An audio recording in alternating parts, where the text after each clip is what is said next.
Today we're talking about blame, shame and guilt in our parenting. I think that's a pretty universal thing, that we have moments where we don't show up the way we want to, that we lose our cool or whatever happens, we get triggered. And then we're swamped with blame, shame and guilt as a result of us, what we consider screwing up. Yeah? Yes, and that blame, shame and guilt is something that's pretty heavy, and you carry it around, and it's actually can be like a burden, and it can actually, I know it doesn't feel good already, but it's something that really messes with your energy. And makes it so much harder to, even though we think that, it's kind of conditioned into us that we can shame ourselves into something different. I just did something really bad. I need to change it, so I need to whip myself into changing. It actually doesn't do that. No. Totally. So the mechanisms of blame, shame and guilt have been in our culture and in our cultural collective on the planet for hundreds and hundreds and hundreds of years. And they're actually all about control. They're control mechanisms. So initially, externally, when people blame, shame and guilt someone, they're trying to control them. They're trying to create a specific result from that person when they do that. And we've grown up with that generationally for a long time. And these are now internalized. These are internal mechanisms in ourselves. So effectively, a little part of you, one piece of you, is beating up on another piece of you, another aspect of you. So the part of you that's tired and lost the plot and feels like no one cares about them and their needs are never being met, who had a tantrum and lost the plot, and the other part of you who is like, whoa, this is not okay to speak to my children like this, and blah, blah, blah, and starts beating up on the other part of you, yeah, and blame, shaming and guilting, because you're trying, or that part of you is trying to get you, trying to control you to show up a different way. Yeah. But the thing is, it doesn't actually work. It doesn't work at all. What it does do is it helps you to put on a particular mask, which actually entrenches that whole I'm not safe to show my full self kind of thing.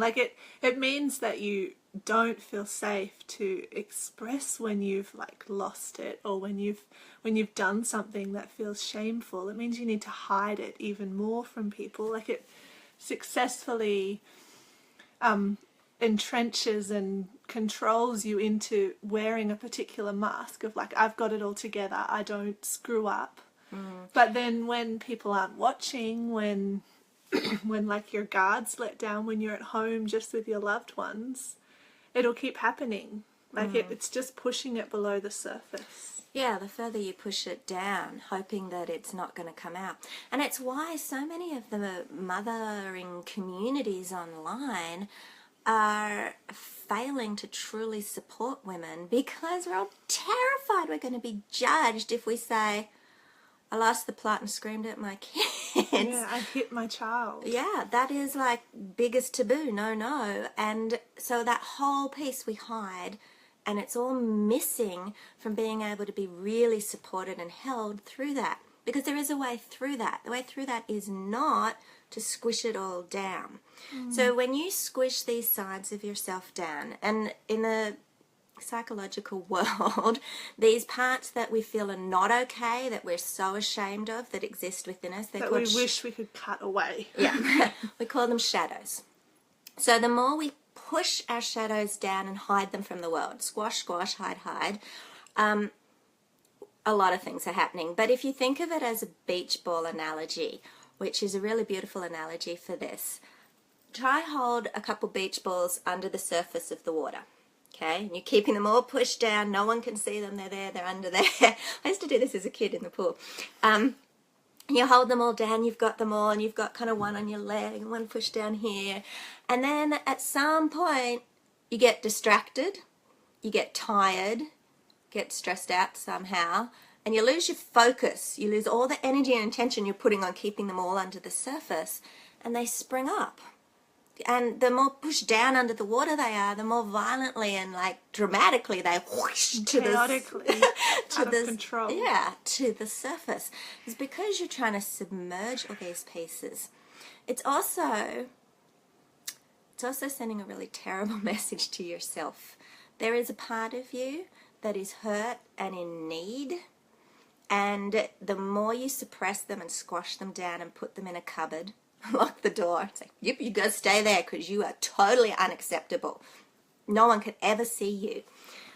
It actually is a really terrible thing to be, a message to be sending to parts of yourself, and it's nearly always younger parts of yourself. It's horrible for self-esteem, it's horrible for self-love. It's a shocker, really. It is, and going even one step further, like firstly, self-love needs to include every single part of you, especially including the parts that you find impossible to love.